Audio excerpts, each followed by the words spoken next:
everyone, and welcome to A New Direction. My name is Jay Izzo, and wow, do we have a great show. You know why this is such a great show? Because, ladies and gentlemen, he's back.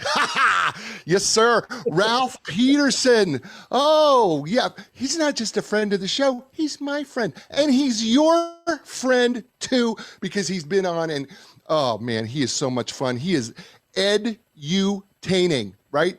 Educational and entertaining. Here's the other part. He's really freaking smart. Oh man, is he smart. And he has written this outstanding book called, by the way, that is him in the Superman, Kate, right, outfit here, I'm peeling. The Good Manager. Yeah, I said The Good Manager. Why? Because being great is overrated. Oh, this book is going to open some eyes. This book is going to make you go, what? Yeah, that's what Ralph does, because that's who Ralph is, and that's why we love having him on the show, because he makes people go, wow. So listen, we're going to talk to him just a second. Before we do, let's do what we do every week, and you know what that is, right? And that is, I walk you through your training in the 4 areas of your life: physically, mentally, emotionally, and spiritually. And the reason I say we walk you through your training is because what we've learned from all the special operations forces people that we've had on the show is that we have learned this. You know what? When you're under stress, when you're under pressure, when you are under it, you never rise to the occasion. You only fall to the level of your training.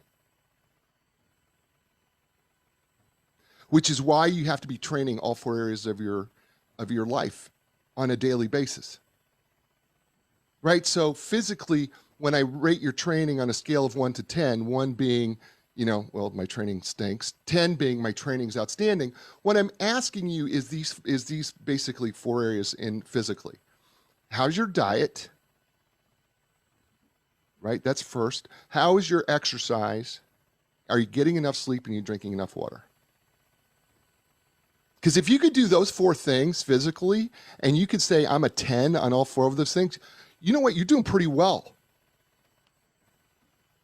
The point is, how is your training coming? And then, then whatever the number is, and by the way, I'm okay if you say, you know what, my training's a 3. Okay, well, we got room for improvement. That's awesome. So what are you going to do to change what you're doing? How are you going to get to a 4? That's what's really important here. It's not that you are a 3 or a 9. It's what are you going to do to get to the next level? What can you change right now? That's what's important. Okay, so there's your first number, your physical number. The second number is the mental number. And one of the things Ralph and I have in common is we are not mental loafers, right? We believe in being active when it comes to our learning, being active when it comes to, mentally growing. And mental growth comes in a variety of ways, right? It's professional, it's personal, right? But you have to be an active participant. You just can't sit there and let things come at you. You have to be in a constant learning mode. Because when you stop learning, when you stop being an active participant in your learning, then what you've done is you stopped your training. So on a scale of 1 to 10, how would you say your training is coming when it comes to actively learning and growing in terms of your personal and professional life? And so whatever that number it is, but what are you going to do to change that? So now you have 2 numbers, physical and mental. And then there's the emotional number, your emotional training. By the way, when we're in a pandemic, we're in emotional training every day. Every single day you are. Because things are not the same. It affects us emotionally. And so your emotional training comes in 2 varieties, right? First is, how well are you able to handle and control your emotions when things go bad? And if Ralph can attest to anything, we had a little bit of problem today getting the show started. I think I did okay handling it emotionally. I think I did pretty good. Right? But then there's a second piece. And by the way, this is so, I think, critical to Ralph's book, by the way, The Good Manager, is how well are you able to tap into the emotions of other people and truly understand them? Because understanding other people's emotions, which is really, really important when it comes to maybe like your marriage and your kids, but it's really, really important if you're going to manage people. You need to know where they're at, because it helps you evaluate them. So if you could evaluate yourself on a scale of 1 to 10 in terms of how well you're doing with your emotional training, controlling emotions and understanding the emotions of others, what number would you give? All right, so now you have 3 numbers. And then finally, there's the spiritual area. And a lot of people will say, well, I'm not really spiritual, Jay. I'm not a spiritual person. Yeah, you are. Because if you remove the physical, mental, and emotional, with whatever is left is spiritual. I mean, the truth of the matter is we all have faith in something. Even if you don't believe in something, that means you have to have faith in something else. That's spiritual. If you have made plans for your future that have not happened yet, and yet you believe they will happen, that's faith, and that's spiritual. So where are you getting your spiritual strength from? Is it God? Is it nature? Is it meditation? And how's it working out for you? And a scale of 1 to 10, when you're training and you're working through the spiritual area that gives you a sense of peace or a sense of harmony or a sense of joy in the midst of chaos, right? How well is that working? And then what do you need to change it? What number would you give yourself? Right?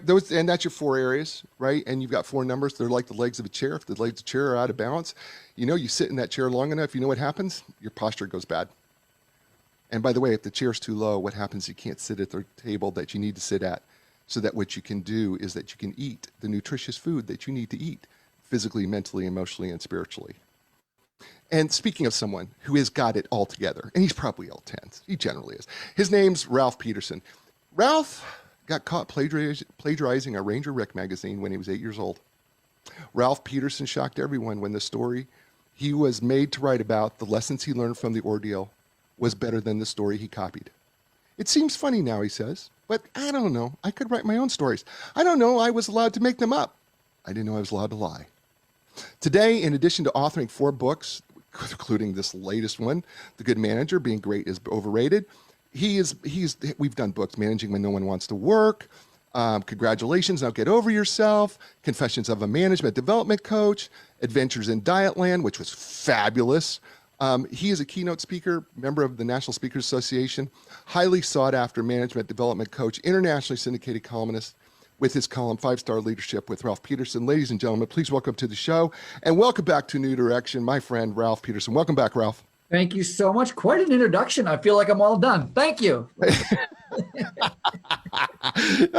Thank you. It was great coming. You know what? This book, The Good Manager, I told you this before the show.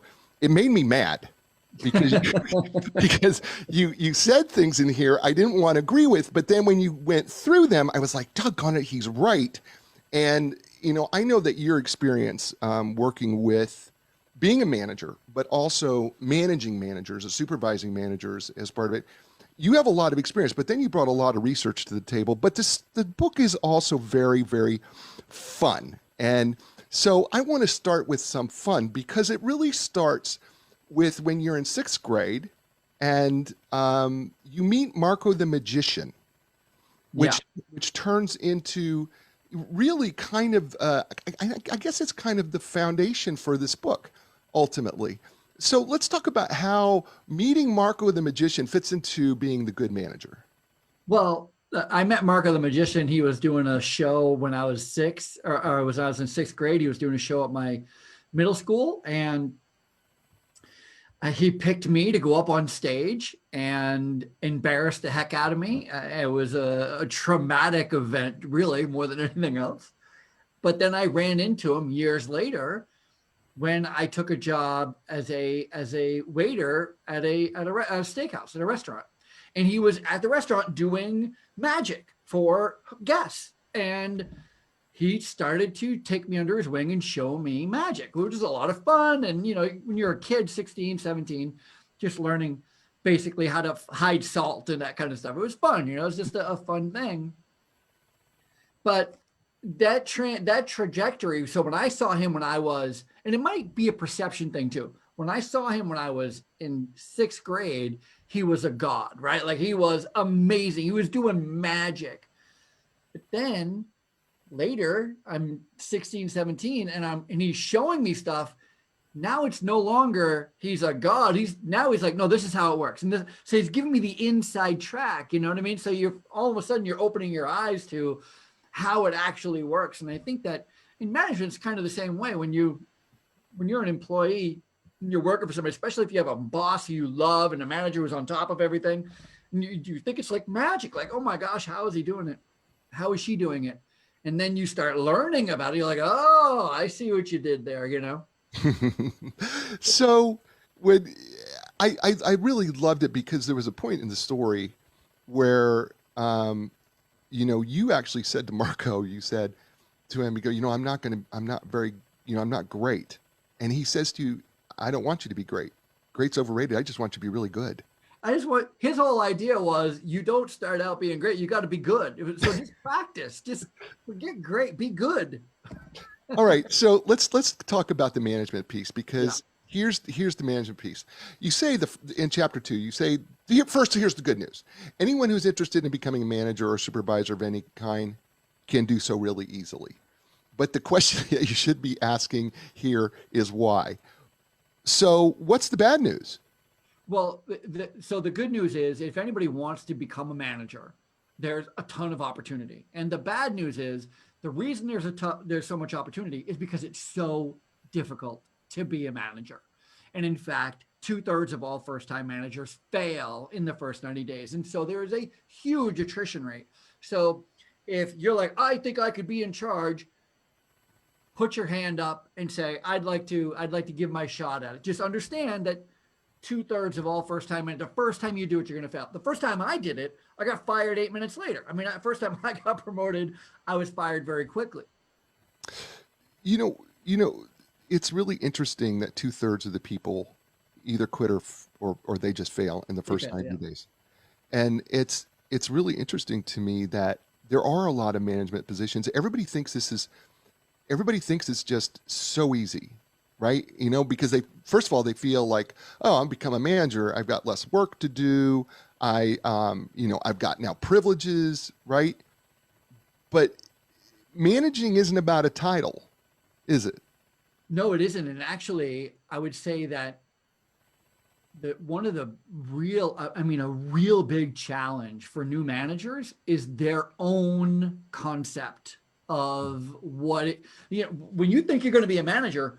I remember when I was an assistant manager, I thought my manager was an idiot. And I thought everything that they did, I was going to be so much better at. I thought he would say, take a right. I was like, oh my, I would have totally taken a left. He said, I'm going to go upstairs. I would have totally went downstairs. Like everything was wrong with him. I second guessed everything. And in my mind, I thought, he doesn't work hard. He comes and goes whatever he wants. He gets all these freedoms and liberties. And when I'm in charge, I'm going to get to that stuff. The truth is, management is, and here's the reason why most people fail. Management's a lot harder than you think it is. It's going to take a lot more time, a lot more hard work. You're going to have to start earlier, stay later, work Saturdays and Sundays when it's not your Saturday and Sunday. That's what it takes. And you think I'm going to get in there and I'm going to come and go as I please. Go ahead, come and go as you please. And you will be terminated within 90 days. You will not make it. Simple. It's simple. His name's Ralph Peterson. The book is entitled The Good Manager. I know it seems like it's just such common sense, but the problem is that people want these management positions. They don't understand it. So you talk early on in the book that you interview a lot of potential managers, and there's like 3. I asked them a question. I guess the question that you ask him is what is a good manager? And you get back some interesting responses. Some of them aren't bad, but they are, but they are typical. Share with us a couple. Well, my favorite is, my question is, how do you know you're going to be successful? Like, so let's say a couple of months goes by. How are you going to tell if you're being successful or not? And my favorite is, everybody's going to love me.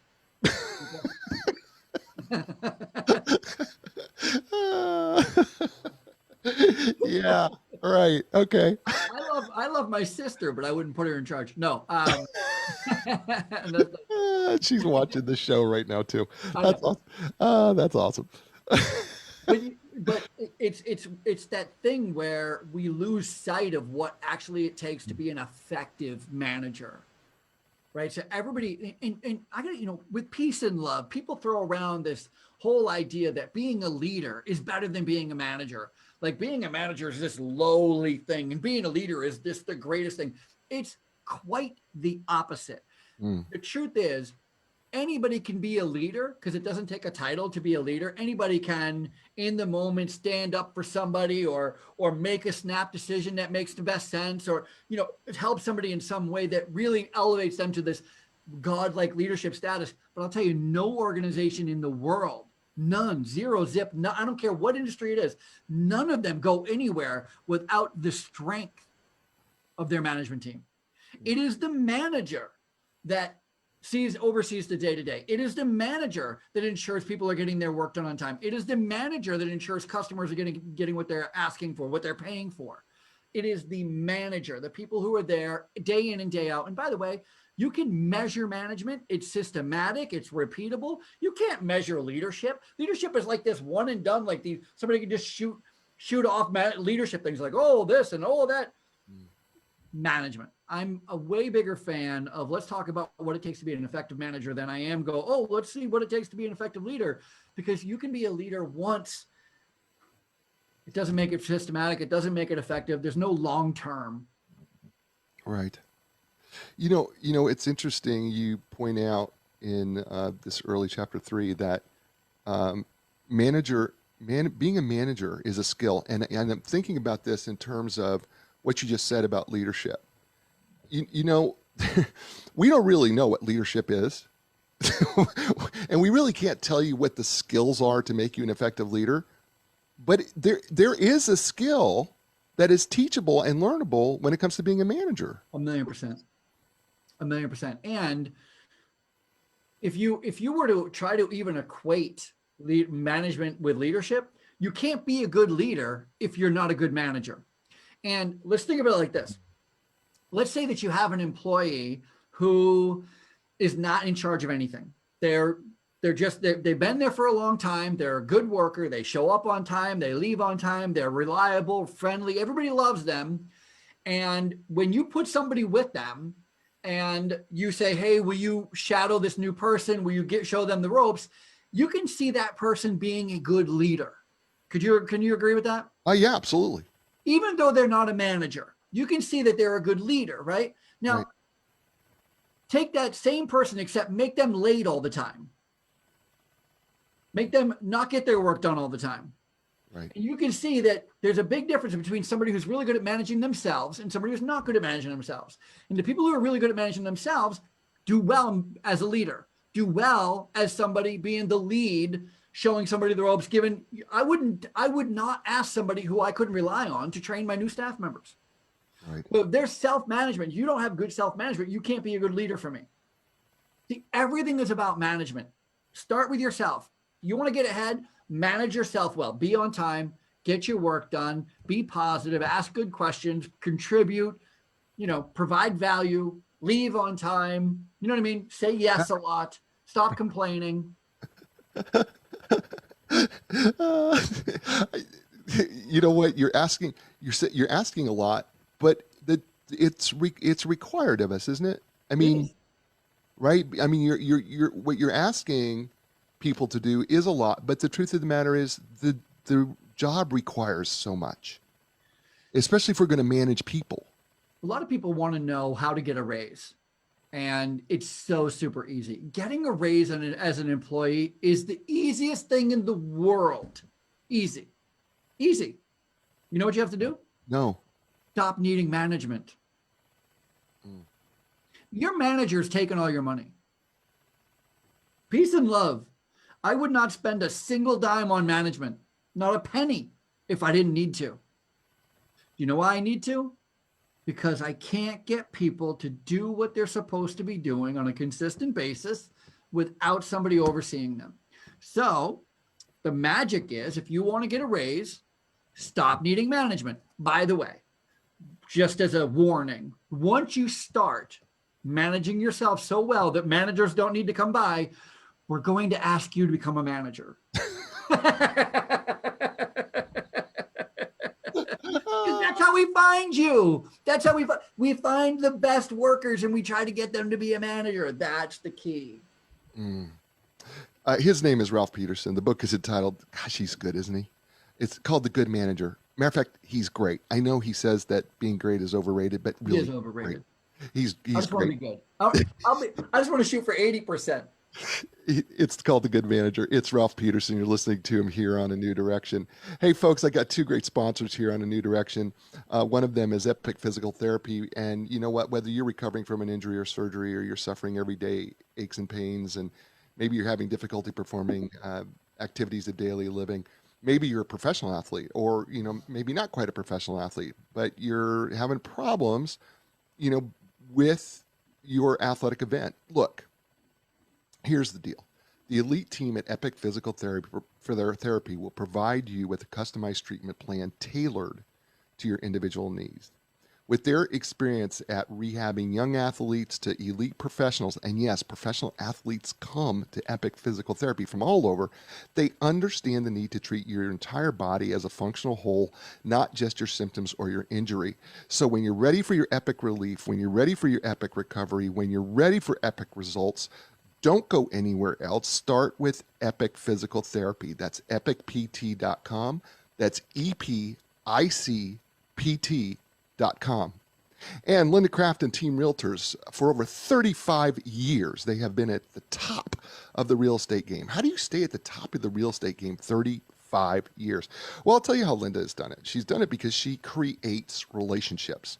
And she understood the importance of relationships so much, not just with her customers and her clients, but also the relationships that she's developed with her own staff, so that her staff understands the importance of their relationship with her, as well as their relationship with their buyers and sellers. And those relationships are so important because at the end of the day, it's really not about the physical house or home that you're selling. It's really about the memories that were created in that home that mean so much to you. We all remember our grandmother's house. We remember going. We remember the things that we used to do. We really don't remember what she paid for it. So listen, when you really want to talk to a real estate professional who really cares about the important things, start with Linda Craft and Team Realtors. And you can learn more by going to lindacraft.com. That's LINDACRAFT.com. And we're back here on A New Direction with Ralph Peterson and his book, The Good Manager. And we're just starting to get into it here a little bit and haven't gone very far, but he's already given us great stuff. So, Ralph, I want to move right away into the 5 rules for managers, because I think these are critical and important. And some people may challenge you on some of this, but the truth is, they are fantastic. So let's go rule number 1, which is managers are not allowed to walk by trash. But trash is a metaphor, correct? It is, yeah. So when I do my training, trash is a huge piece for me. So managers are not allowed to walk by trash. That is so easy. Most people who get promoted to a leadership position don't walk by trash. As a matter of fact, that's how we recognize they're a good candidate for leadership. You see them picking up trash, making sure things are right, making sure doors are locked, supplies are put away, right? Like those are the kinds of people. However, managers are not allowed to walk by trash, and they're not allowed to pick it up. And it is that last part that it's a gut check. And that's where I can tell whether or not you're going to be an effective manager or not. If I say to you, hey, listen, going forward, I don't want you to walk by trash, but I don't want you to pick it up. Your only option is you're either going to sit there and go, well, does that mean I'm just going to stand there all day until it's time to go home? Or worse, I'm going to have to ask somebody else to do it. And if the idea of asking someone else to pick up trash makes you sick to your stomach, makes it so you're like, you know what? I would never do that. I don't know if they put it there. I don't know who dropped it. I don't know how long it's been there. I don't know what it's made of. I can't just go around asking staff members to pick up random pieces of trash if they didn't put it. That's not fair. If that's how you feel, peace and love, management's not for you. You said that the metaphor is, and I want people, because I know that there are people from all over the world who are in management, supervisorial positions, but this even goes for CEOs of companies who are managing their sales team or whoever. You say it's a metaphor that is for anything that is out of place or that is easily correctable. That's right. Which by the way, opens this up to, I mean, yes, we call it trash, But the truth of the matter is the same thing applies here. So if something is out of place in your office or something is easily correctable, if you're managing, it's not up to you to pick it up. You got to get right. Hold on. Let me stop you for a quick second. All It's right, good. not that it's not up to you. It Okay. is up to you. Okay. It is my job Right. to make sure there's no trash on the floor I work in healthcare, in Right. my healthcare facility. It's my job to make sure it's not there. Here's the problem. If I'm the only one picking it up, I cannot, two things are going to keep happening. One, trash is still going to find its way on the floor. And number two, I'm going to have to work 24/7 in order to pick it all up because it's always going to be dropping. Right. By making other people pick it up, there's something magical that's going to happen. Number one, people are going to start policing each other. Because the first question that you get from somebody when you ask them to pick, hey, will you grab that for me? They're going to say, I didn't pick that. I didn't drop that. You go, okay, no worries. Pick it up. By the way, if you see somebody drop something, right? I mean, how many times do I have to ask you to pick up after somebody else before you start taking notice of that person dropping trash? The next time you see somebody drop it, hey, pick that up. Ralph's going to be up here in a minute. He's going to make me pick it up. I'm not doing it again. You're the one dropping it. I see it now. I just watched you do it. I just watched you do it. I just managed this effectively. I just took myself out of it. You guys are now managing, co-managing together. And guess what? We're going to have a clean facility 24/7. Right. Got If it. I just did it myself, it wouldn't happen. It's the same way with reports. I have people that are supposed to be training managers. Managers are supposed to be doing their reports, and the regional manager is supposed to be collecting reports. The regional manager gets injured. He gets the coronavirus. He's out for 14 days mandatory. I go to the managers. I go, no problem. Where's the reports? Oh, we never showed. He never showed us how to do that. What? For a year, he's been doing all your reports? See, he thinks he's doing the right thing. Right. He didn't set them up for success. He literally set them all up for failure. They couldn't do it without him, which shows you a lot about his ability to manage. That's beautiful. The truth. Yeah. Well, let's move on to rule number 2. Managers must always be on time. Before you get into this, because you know what? This is something that, you just hit me. I call this just in. But when you said, we got to manage ourselves, right? This is really a self-management. I mean, regardless of where you're at in the career working chain. Yeah. Right. This is managers must be on time, but this is a self-management thing if you want to get to the next level too. It is. And it's also, you can't manage effectively if you're late and you're expecting others not to be late. I had an instance where I had a company call me and say they're having problems with a housekeeper. I mean, a housekeeping manager, and they, didn't understand why. And they wondered if I can come in for a couple of days and work with her and see what was going on, because, everybody's busy, but they're not getting what they're supposed to be getting done. So I get there at 6:45 in the morning. She shows up at 7:15.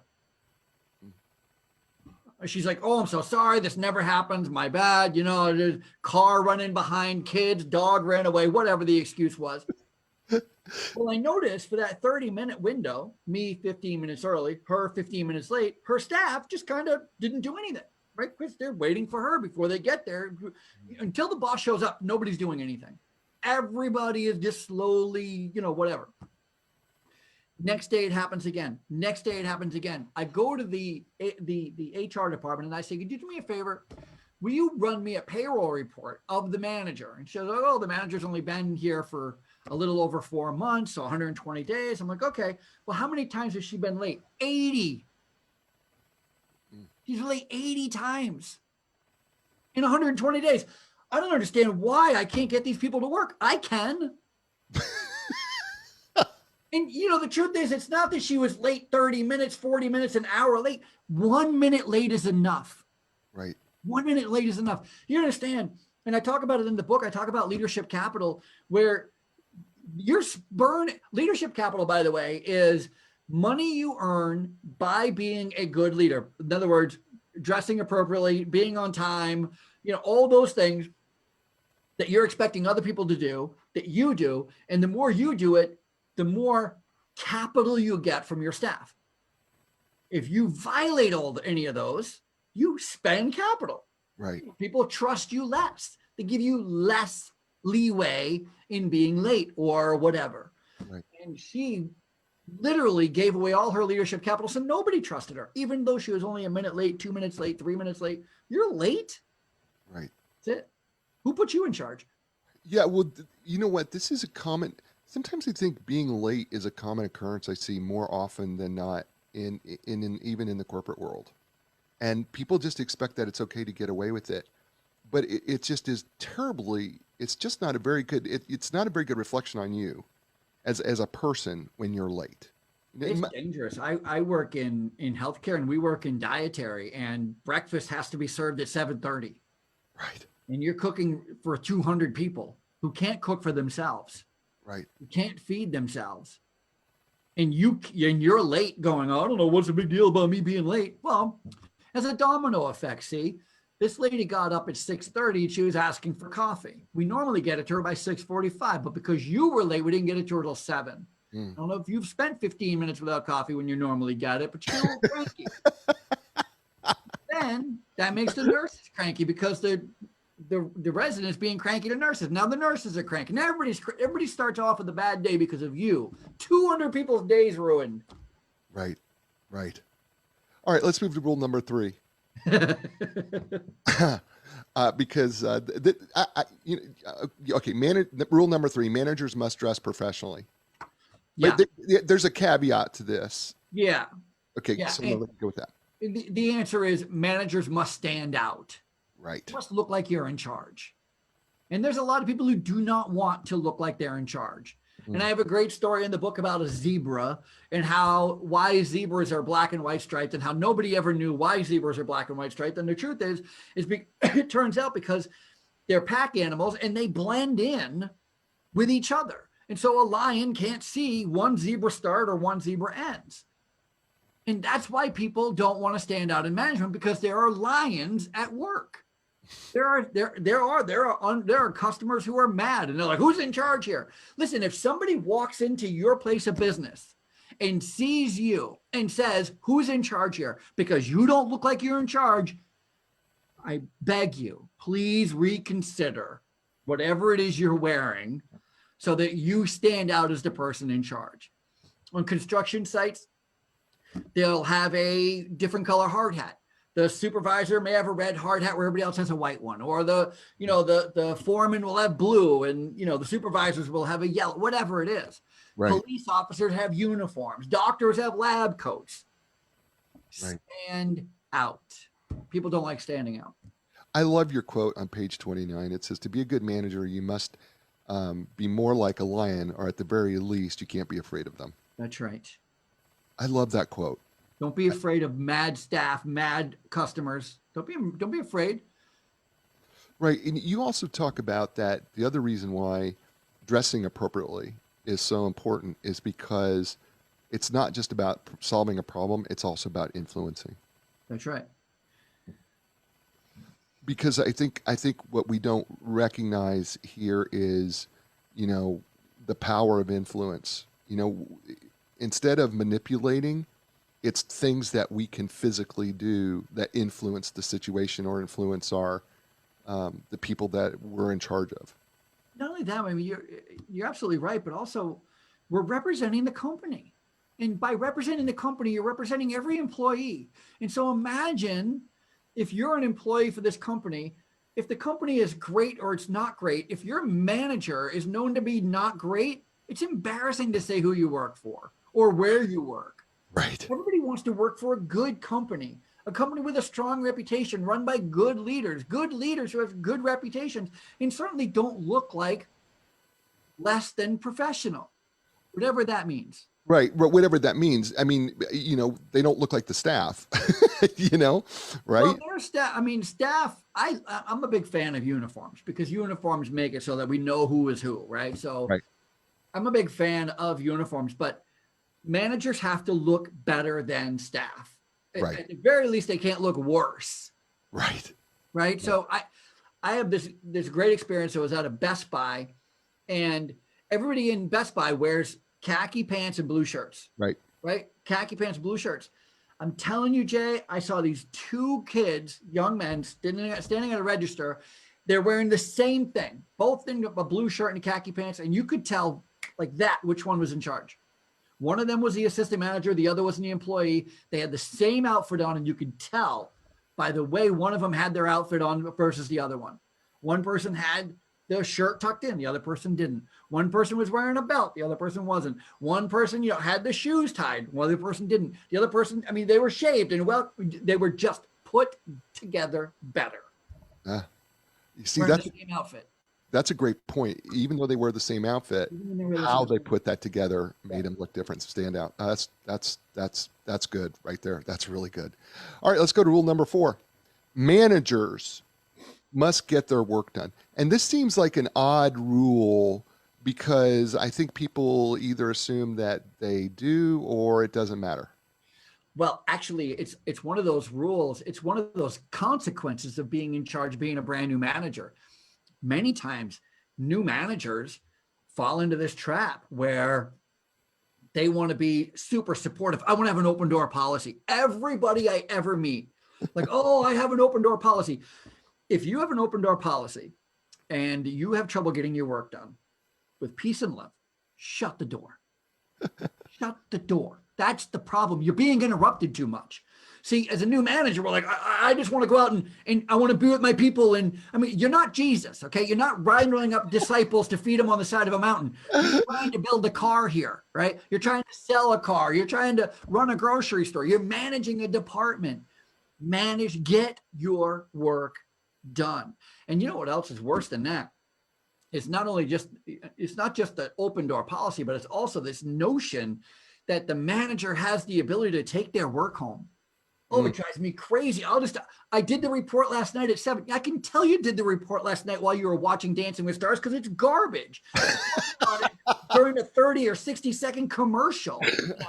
It's just a crappy report because, I took my work home. I can't stand that. People who are like, I work, 15 hours a day. I take my work home.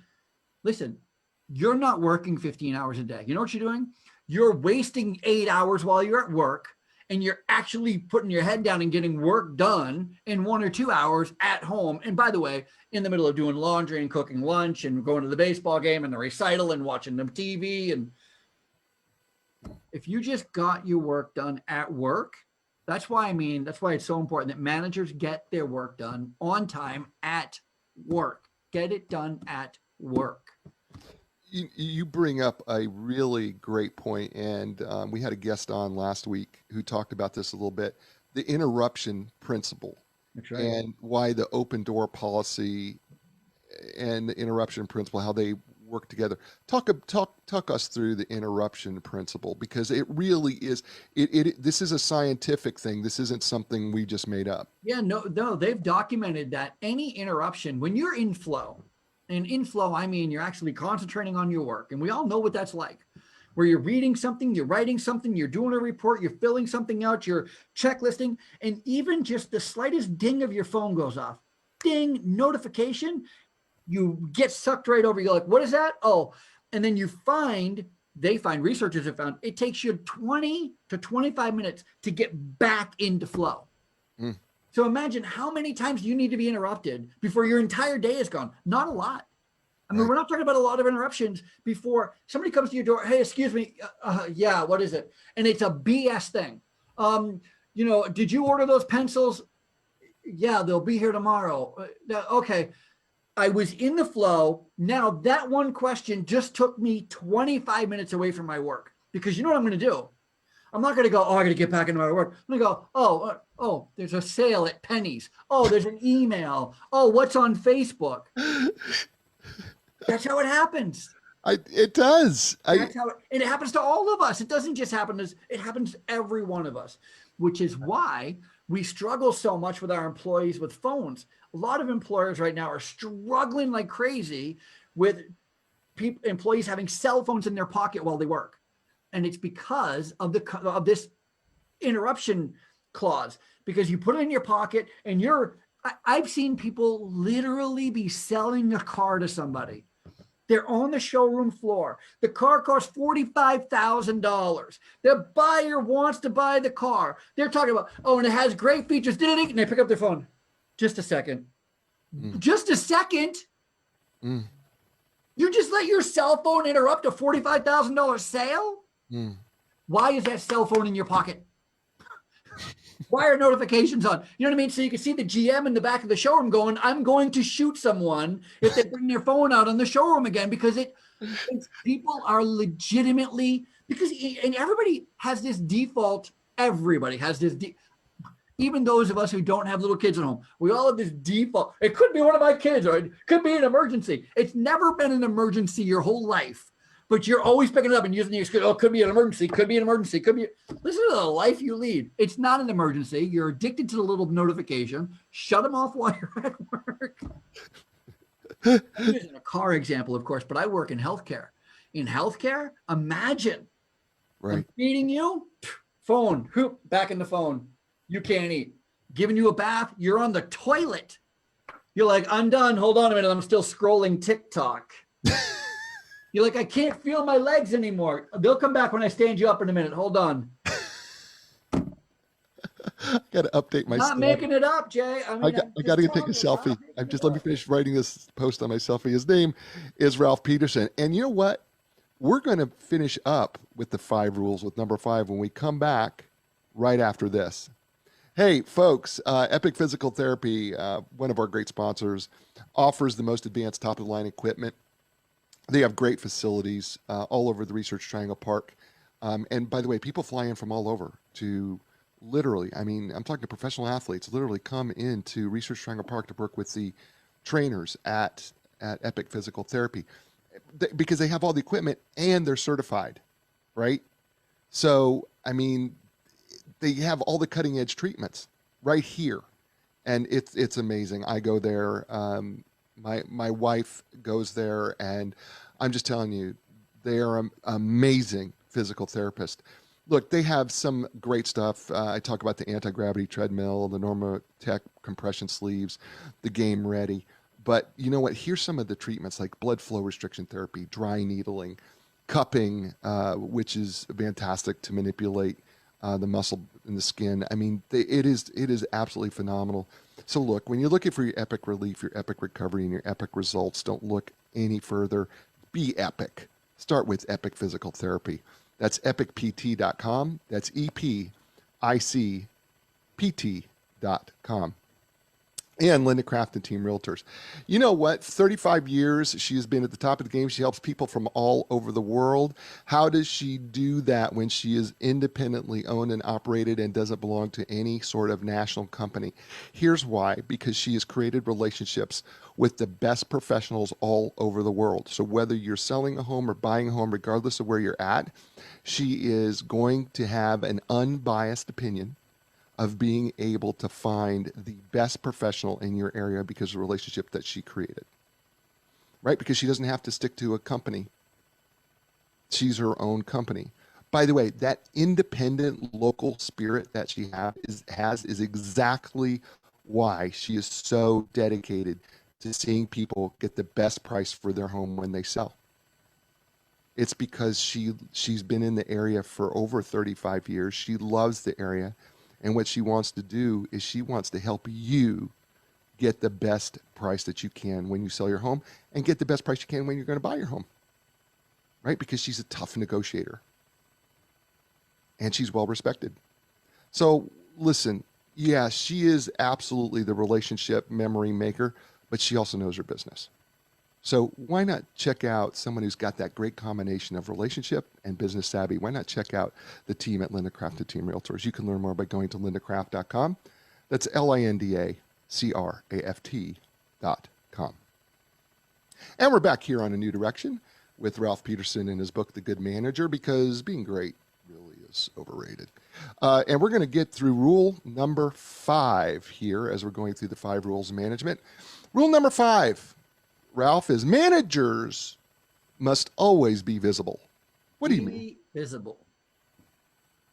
Yeah, being seen is one of those things that it's really equal right up there to being available. and not hiding and making sure that everybody sees you. And one of the greatest things I I, I learned this I was doing a talk to a bunch of police officers in New Hampshire, and this is when this new app came out called Waze. Oh yeah. Yes, right. So everybody uses Waze now. It's very popular. But at the time, it was a few years ago, it wasn't all that popular. And one of the features on Waze is that you can identify where police are. So you can, it's community driven. So people driving can identify a police officer, which lets you know.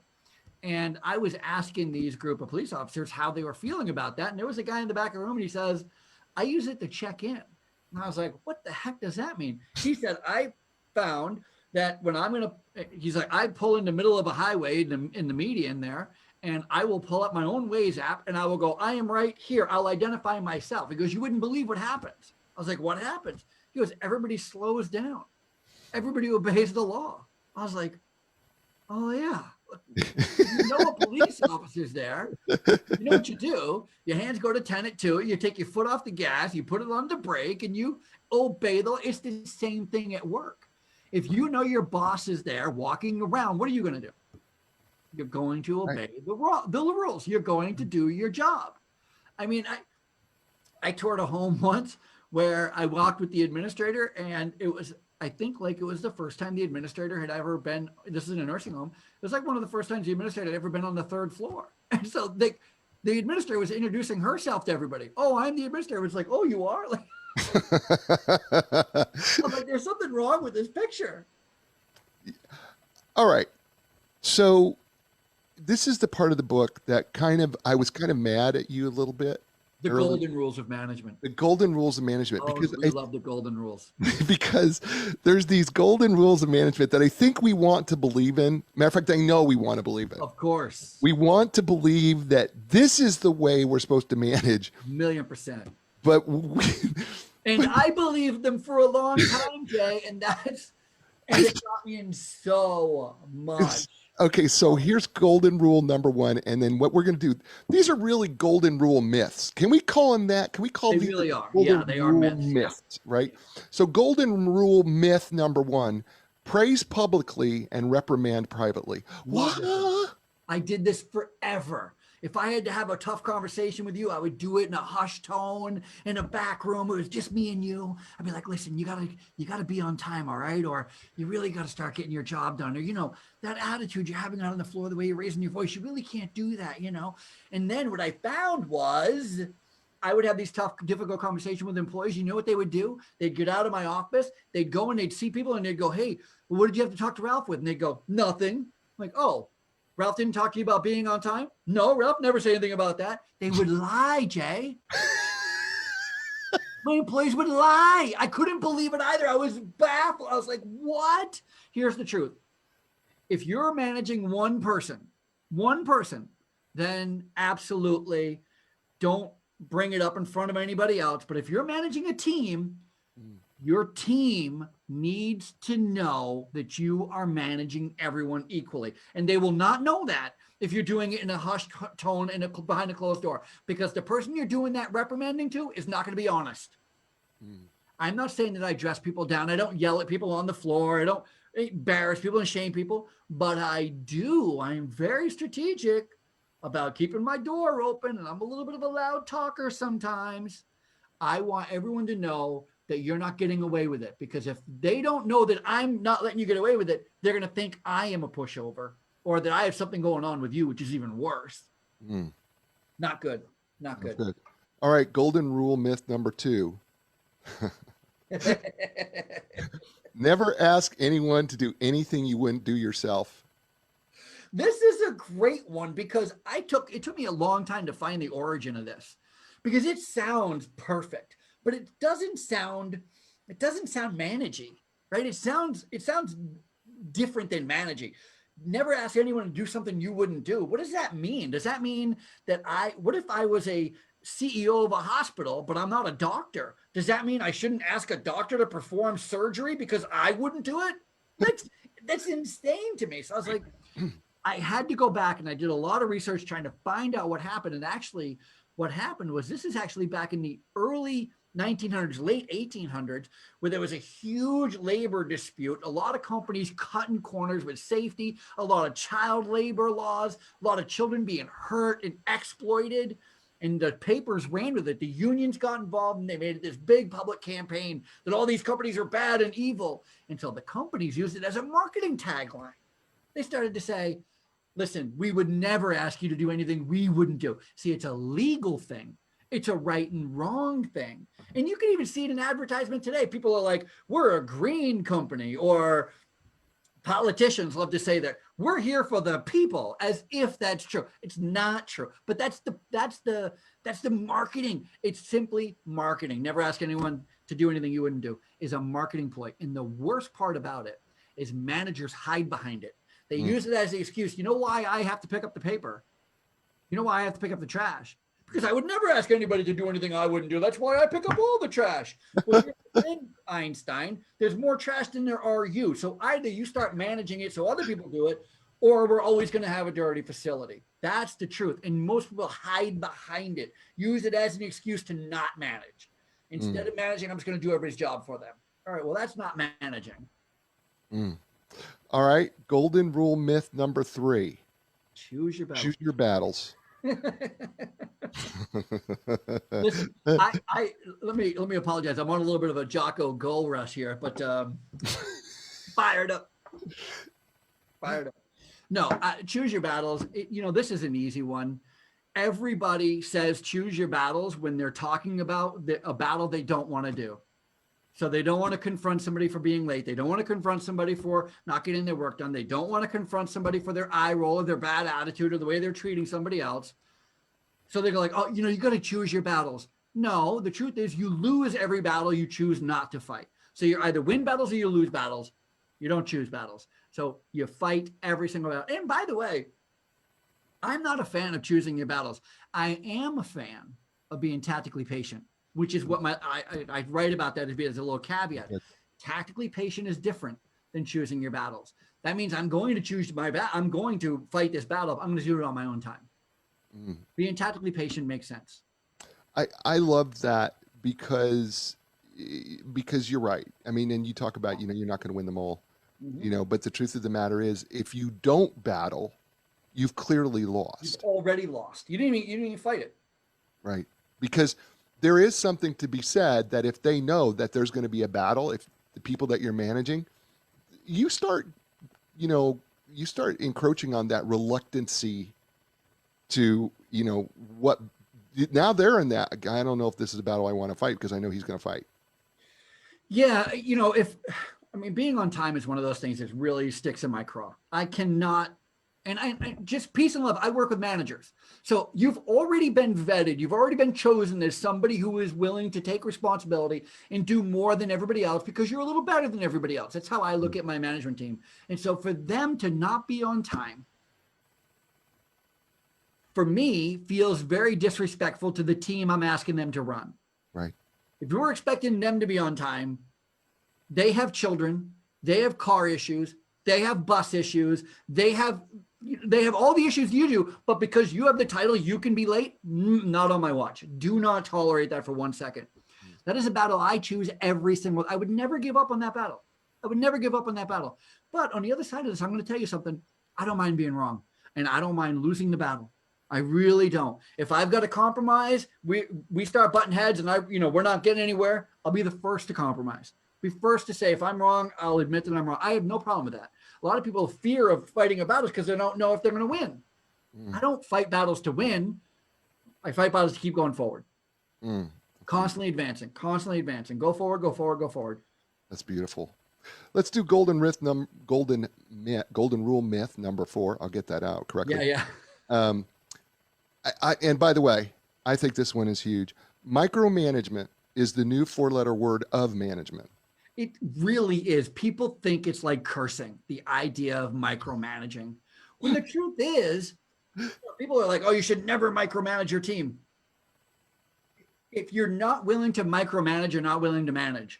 Micromanage just simply means that you are ensuring that they are doing what they're supposed to be doing. And there is a lot of good that comes out of micromanaging. The only people who do not like micromanaging are those being micromanaged. And the only reason why people are being micromanaged and they're feeling like you're breathing down their neck is because they're not getting their work done on time. There are instances where I do know that there are people who, and I'm going to admit that I have fallen into this category most of my management career because I didn't know anybody. It took me a long time to learn this. But I used to think that my job was to be a problem solver. And my job as a manager was to solve all my employees' problems. And if you have somebody who's like that, you can see them as a micromanager. You know, I'm never able to make any decisions. They make every decision for me. Micromanage this, micromanage that. And I can see how that would be challenging to live under that. Right. The idea of micromanaging being bad is not bad. You can be way too aggressive. You can be way too inside this, I'm here to make all your decisions for you, which I don't subscribe to anymore. I'm far more comfortable with letting people make mistakes. And that's the problem. That was always my problem. Because, you know, when you, the employee, make a mistake on my watch, I'm the one responsible. I'm the one who gets blamed for it. Right. And that's why it's so hard to let you make mistakes. But I have learned that it's far more productive and you grow far more and I grow far more and our company grows far better if I manage by suggestion and I give you the parameters to make the own decisions. Like, we can either do it this way, or that way. I mean, which one do you think is greater? You tell me. Let's run with it, you know. And you can also make baby step decisions. So you're not making one large decision, so you can adjust quickly without it getting snowballing too far. Right. I'm growing, Jay. I'm growing. Yes, you are. We are not going to do golden rule myth number 5 because we have run out of time. So if you want to know about golden rule myth number 5, you need to really purchase this book. It's called The Good Manager: Being Great is Overrated. We've been on a long time. By the way, the greatest piece, I just want to show you this. The greatest, I don't know if you saw it, but the greatest part of this book is at the last page, I've given you a piece of trash. Oh, right. Yeah. Right, so you can, no. Last page of the book. Open it up. Hold on here. Let me see. Keep going. Oh, right. Right, you can cut it out, and you can see if you have what it takes to manage. Just cut this out, roll it into a ball, throw it on the floor. We'll see. That's awesome. That's awesome. His name is Ralph Peterson. Management training tool. It's a little training aid. I love that. His name is Ralph Peterson. The book is called The Good Manager, and Being Great is Overrated. And he was great. He wasn't just good. He was great. Folks, that's a show, right? And you know what I say to you every week, right? Be inspired, because when you're inspired, that means that you'll inspire others. And in turn, when they're inspired, that means they'll inspire others as well. And that can make this world a great place. I'm going to be back next week with another great guest, another great book, and another great show. As I say to you every week, ciao, everybody. Bye.